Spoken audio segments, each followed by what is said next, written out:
Welcome to another episode of The Brand Called You, a podcast and podcast show that brings you leadership lessons, knowledge, experience, and wisdom from thousands of successful individuals from around the world.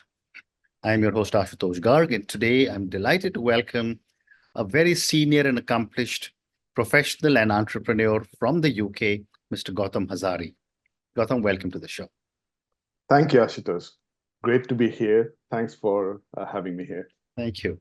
Gautam is the co-founder and chief technology officer of the Sekura Mobile Intelligence. So, Gautam, before we talk about technology and telecommunications, tell me about your own journey in brief. Sure, Ashutosh. And I started my journey from a very small town in Jharkhand, Ranchi.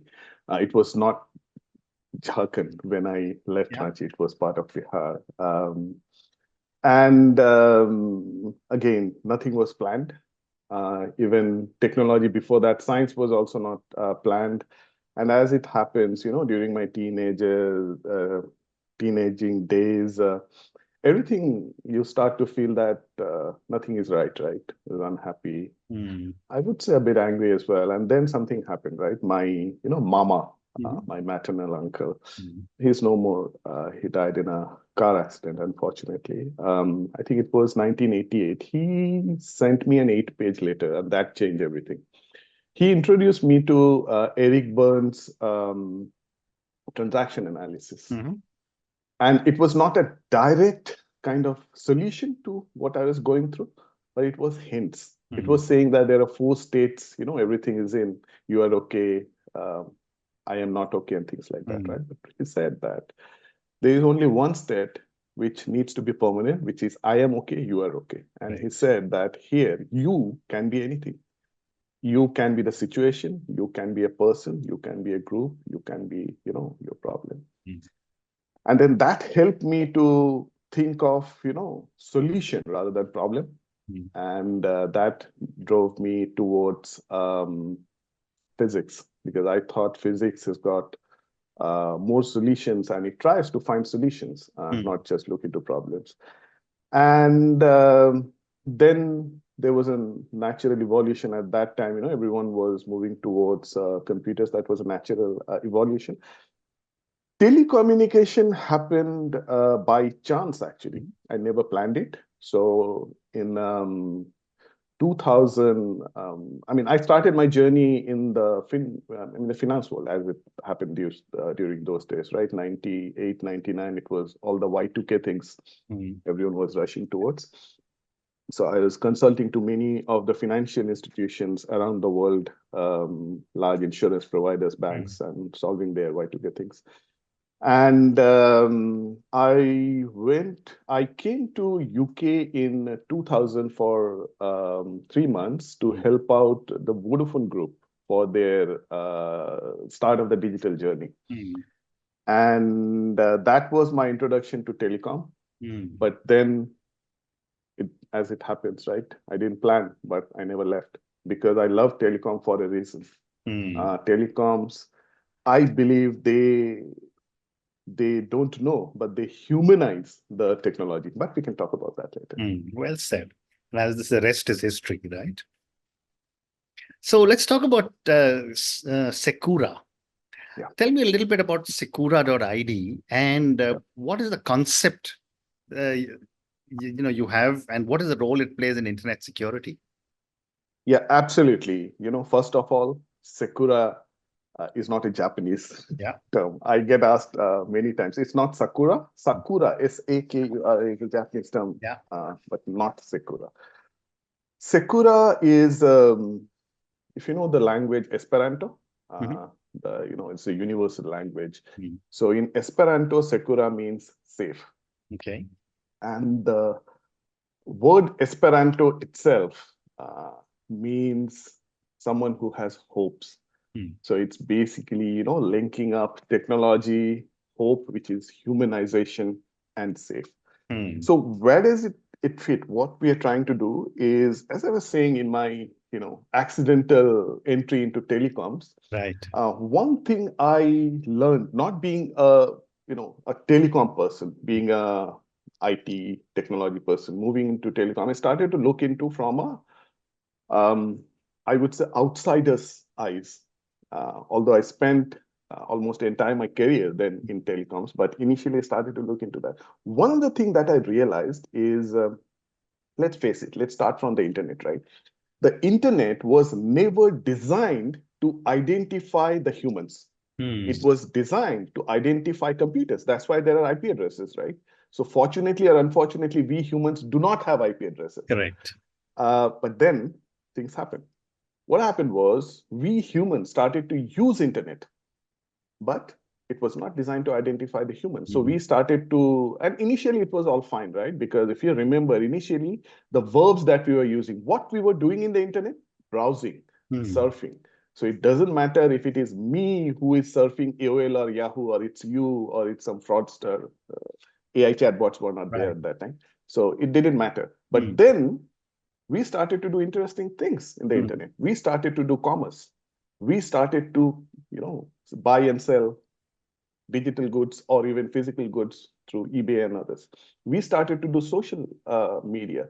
And then it did matter whether it's me who is doing that buying and selling, or it's you, or it's the fraudster. But the internet was not designed to identify the human user. But this is where that telecom thing is coming. I started to realize that the telecoms work in a very different way. So for example, if I need to, let's say, pay someone on eBay, or if I want to do some, let's say, banking transaction, my bank will say, no, you cannot do that. First you prove you are Gautam, then only you can do that. So there is trustless thing, right? And we take pride in it. It has to be trustless, zero trust. I personally believe that's wrong, right? You cannot do business without trust. Correct. You have to have that trust. But because the internet didn't have that human identification solution, it used that zero trust thing. But in the telecoms world, it works very differently. If I need to make or receive a phone call, I don't get challenged by my mobile operator saying that, hey, you cannot take the call from Ashutosh until you prove you're Gautam. That will be funny. That will be unacceptable, right? So they don't challenge me. It works in a more organic way, right? Right. Like, now we are talking. You didn't challenge me saying, hey, prove you're Gautam. You just assumed it's me, right? So it works in a more natural way. So that's what I started to think. How do they do that? They do it using this very humble hardware device, which has been there since 1991. It's called SIM. So I in SIM stands for identity. So it's subscriber identity module, but it's a very underutilized thing. And then again, that's just the start of the thing. So then I started to talk about it, right? That there is a very simple and great problem in the internet as well, which is identifying humans. And the way we identify humans in the internet, we started with passwords. I hate passwords. I had to do a TED talk just to, kind of rant about password and talk about solution. But anyways, we started to do passwords. Then we did all this OTP business, which in India, I saw that it's just super massive. Then we did biometrics, but none of these are natural to the internet. This is not how humans interact and identify each other. But in the telecoms world, it's quite natural. Then I started to talk about that, why don't we expose that, either designed or just accidental capability that we have in the telecoms to solve the identity crisis of the internet. And then from Vodafone, I moved to GSMA. GSMA is the GSM Association. It's the trade organization of all mobile operators around the world. And they work behind the scene, actually, to do exactly this, to basically work with mobile operators and then tell them, hey, let's just solve the identity crisis of the internet. Right. And from there, I met the other co-founders of Sekura, and then Sekura.id happened. Amazing. That's Amazing. the case. Amazing. So, you've given me such an amazing explanation on how the identities of human beings and identities of devices is so different, and yet they have to work together. My first question for you relating to this is that given that you're a telecom person and you are an expert in security, how can telecom companies better leverage their own network capabilities while maintaining all the security that is needed? Yeah, so the way I see that is it's probably the it's the other way around, right? So this the network. So telecom operators, mostly mobile telecom operators, they have got some, great assets. I could be biased a bit because I spent my life from telecoms, Yeah. but that's a reality as well, right? They have got lot many assets that needs to be opened up, that needs to be leveraged so that it helps out, the other businesses solving the problem. So online fraud is, it's a massive issue for every vertical we can think of, right? Because every digital service, and not just digital service, with this social engineering, even the, let's say, offline services are impacted as well, because we humans are interacting or are the bridge between that offline service and the online service in the digital space, right? So all these, let's say, asset services, starting from very simplistic, why don't we get rid of these passwords or OTPs or even biometrics, because biometrics are dangerous actually. After this Gen AI revolution, we hear all these deepfake things uh, all the time, right? So that's actually creating a false sense of security in our mind, but it's not secure at all. Anyways, to get rid of all these and make our lives in the digital world much, much more secure and at the same time, much, much more seamless. Let's just imagine, right? If I want to access any of the service, doesn't matter. Let's say the banking service or my social networking service, I have to go through this barrier, which is I have to prove who I am, right? No one gets excited. Hey, I got authenticated. I got logged in. No one gets that excited, right? They want the service, but they have to go through that barrier. What if that barrier is removed completely, Right. right? And then it happens behind the scene. Hmm. That's exactly what the mobile operators' assets can do for the entire digital space. And that's exactly where, from Sekura, we are trying to do it. And now there is I would say, a movement already started. There is something that GSMA started to do in the extension to what, when I was there, I did something called Mobile Connect. There is something called Open Gateway that's happening, right? Where all mobile operators, right now around 240, I believe, mobile operators, they're participating. They're saying, hey, we are happy to, expose our assets, services, signals to solve some of the business problems and security problems of the internet. Fascinating. Fascinating. My next question, Gautam, is that, while all this technology is, and as you said, is maybe sitting at the back, but empowering all our lives, how do you approach the challenge of designing technology that is both advanced and user friendly? I think that's the million-dollar question of the moment right now, Right. right? And then you, at the end of the sentence, you use the word user-friendly, right? And for that, I think the prerequisite is what I call humanizing the technology. I think Correct. that needs to be a non-negotiable principle for any technology. Doesn't Right. matter what that is, right? Including the newer technologies like AI and all the large language models. And I think one of the things I always refer to is something that Steve Jobs mentioned about technology. So he said that technology should either be beautiful or it should be invisible. That was a hint towards humanization of technology, right? Technology needs to be invisible. Technology is an enabler which is helping us. We Correct. don't need to use technology, right? And here we talk about using technology, but we shouldn't be. The technology should be invisibly helping us out. Right. Uh, so when we need to balance out all this, let's say, advancement of technology and user experience, I think that's the principle we should use. That technology needs to be invisible. So far, there was the biggest challenge, I think, that was not bridging technology and human, basically humanization of technology. That missing bridge was language.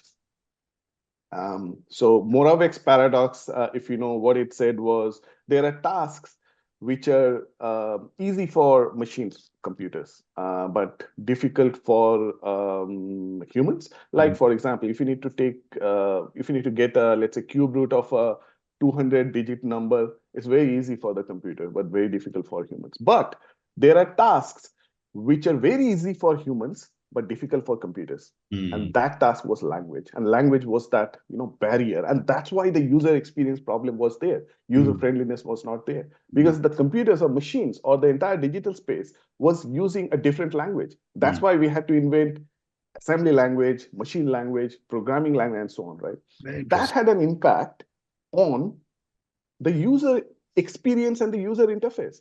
So for example, if I have to access any service, let's say my banking service, how will I do it? I'll have to open an app. Why? That digital service is forcing me to use an unnatural, interface. That app is an unnatural interface, right? In the organic world, what apps do we see? We interact, in an interface which is based on language, human language, natural language, right? Correct. That one was missing. What has happened recently is that bridge has been created and Moravec's paradox has been shattered. Now machines understand our language as well. So, that's something that I have been talking about for quite some time. And then what we will see now is the user experience will evolve into a language-based user interface, right? Where we will talk about languages. We will not use apps and so on. So again, I was talking about a bit of the future, but just to come back to what you were saying is the way to balance that is thinking of humanization of technology, then you can make it, as user-friendly as possible. Very interesting. Very interesting. So moving on, Gautam, you've spoke about humanization of technology. You've spoken about security. You've spoken about AI. I wanted to ask you that what are some of the specific technologies that, in your view, will define the next generation of networks beyond 5G? Yeah, it's a brilliant question because, first let me maybe give you one of my theories, right? And again, I'll highlight the word theory, right? What I have seen being in the telecom for a very long time, more than 2.5 decades. All these numbers, right? 1G, 2G, 3G, 4G. 1G would never existed. We never call it 1G. It was not needed, right? Who knew there will be 2G or 2.5G? If you look into that, the even numbers, right? 1, 3, 5. They are the experimental Gs. They are the experimental technologies, right? If you see 3G, there was a lot of excitement, but majority of the excitement was from the guys who are into telecoms, right? But 3G didn't had that much impact on the, let's say, services use case until 4G appeared. Same thing happened with 1G. There was a bit of, kind of data services there. There was something called WAP, Wireless Access Protocol. That's the first thing I started to use when I went into telecoms. But there was no widespread thing until 2G came in, right? When GPRS came in. So my theory is basically the even number of Gs, they're experimental, right? They basically, there's a push from the telecoms of the technology towards the society. And the even numbers are the full where this happens, right? So that actually gives a hint towards that answer. So 5G, you won't hear lots of excitement on the consumers for 5G. There's some excitement on the, let's say, businesses about 5G. But that's the same reason, right? This is a push from the telecoms towards the society. So the next iteration, 6G, will be the pull when the society and humans will start to use it, as we have seen in the future. Again, it's a theory, it's an observation, right? Having said that, there are few things on the roadmap or in the hindsight that's going on. AI is one, right? And nothing can be untouched from AI. There's a lot of AI that will be used, and that's critical as part of 6G and beyond. Between 5G and 6G as well, there is 5G advanced, which is coming up. There will be a lot of AI that will be used. And that will be used not just from business perspective, but we need to talk about sustainability as well, climate impact as well. So there's a lot of resources that gets used from mobile devices and also, all these, let's say, base stations and antennas, right? Previously, they used to be a bit of random, right? So my mobile device actually broadcasts to all the, let's say, base stations here randomly, and whichever has the biggest strength, That's a bit of a brute force, right? It's just random things. So with AI, it doesn't have to be that because a lot of resources wasted there. AI will, for example, in 5G, there is something called beamforming that happens where, as you move, because this is mobile devices, right? That mobile word is at the top. So when I am moving, the beam will move with me instead of randomly just figuring out where it should be connecting to. And also, the other things that will be happening is the telecoms has been a bit of a restrictive universe, right? There were only few players who were providing, it was all hardware and software mixed together. So with 5G onwards, they've been separated out, right? So now what does that mean is it's all virtualized. So, in 5G core, in the core network, every service is a virtual service, which means all sorts of small players, including startups, they can start to participate alongside very large players like Ericsson and others. That is something that's happening and will be happening in the future. Fascinating. So, Gautam, I have time for only one more question. Given all your understanding of technology, of security, and all the new things that are happening in the world of telecom, as you look ahead, what are some of the key technologies you believe will make the most significant impact on our digital lives?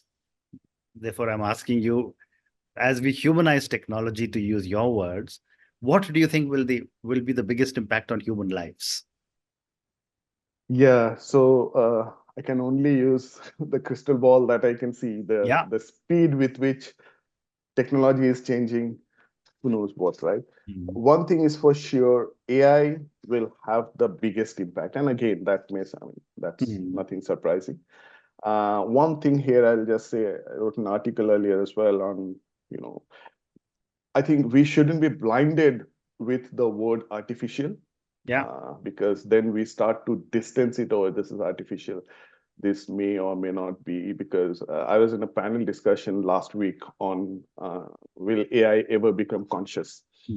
I am of the opinion that there are no barriers or reasons for it to become conscious, right? It may or may not be conscious yet, but we don't know that, right? Because we are thinking of the word artificial, and at the same time, we are probably being biased from our own biological definition of consciousness. But here, it's not conscious and then technology, it could be technological consciousness. They may not be the same. So that's something that may happen. We have already started to see many of the, let's say, hints. So some of the large language models, they're showing some form of consciousness. What will be the impact of that? We don't know, right? But that's something I think we need to look out for. I think one of the things that we will see, and so there are 3 A's which are dominating at a high level, the technology world. So it is apps, APIs, and AI. These 3 will converge in the very near future. It's not long away, right? So for example, previously it used to be apps. Apps are dominating everything, right? There's an app for everything. You want to, make coffee. So my coffee machine has got an app, right? I just pick what is needed and then it makes coffees, right? So for everything, there is an app. The reason is app was our window or our interface towards these, let's say, machines or everything else, every service, whether it's a physical service or it's a digital service. Right. And then the machines used to interact with each other using APIs. And then AI came in, right? What's happening is with AI, it's actually converging all. As I talked about language will become the interface. In that case, you don't need app. You can talk to the coffee machine, hey, make me coffee. In that case, you don't need app, right? And then what will happen is the 2 machines who need to interact with APIs, they will also use natural language. So in that case, through AI, right? Then that barrier will also go away, and then they will converge. And then converge into what? We don't have a name for that, right? That's really, it will be a singularity. We'll just call it technology, okay? And every, let's say, other partitions between the technology will go away. I think the other very important development, which is not talked about that much, that's going on, is gene editing through CRISPR. And that has got existential, I think this AI, which is so exciting, all this AI discussion, that probably is kind of overshadowing those discussions, but Mm. the technology is available right now, right? So CRISPR is a mechanism to do cut, copy, paste of gene. Mm. And then that has got a similar existential kind of risk to us. We can actually create a new species which Right. doesn't fit in the kind of food chain. In that case, what is the impact? Who knows? So I think these are the things that we will see from near future to extended future. And again, I am always hopeful because I believe in humanizing technology. We will find a way to use technology for humans, and it's all positive. I look into the future in a much more positive way. Amazing. Amazing. Gautam, on that note, and your three amazing A's, apps, API, and AI, which you believe will converge sooner than later. Thank you so much for speaking to me about your own amazing journey. Thank you for speaking to me about so many different aspects of technology, telecommunications. We spoke about uh, how a lot of the technologies that are coming in are going to start converging. We also spoke about humanization of technology. I think this is something that I've learned today from you as a new term. I was also fascinated when you said, when you talk of 5G, it is 135, which are with more exciting for the technology world and for telecom players, but 2 and 4 and maybe 6 is what people like me who are users will probably see the impact of. Thank you for speaking to me and good luck to you. Thank you very much, Ashutosh. Thanks for having me. I had a great time talking to you. Thank you. Thank you for listening to the Brand Called You videocast and podcast, a platform that brings you knowledge, experience, and wisdom of hundreds of successful individuals from around the world. Do visit our website www.tbcy.in to watch and listen to the stories of many more individuals. You can also follow us on YouTube, Facebook, Instagram, and Twitter. Just search for the Brand Called You.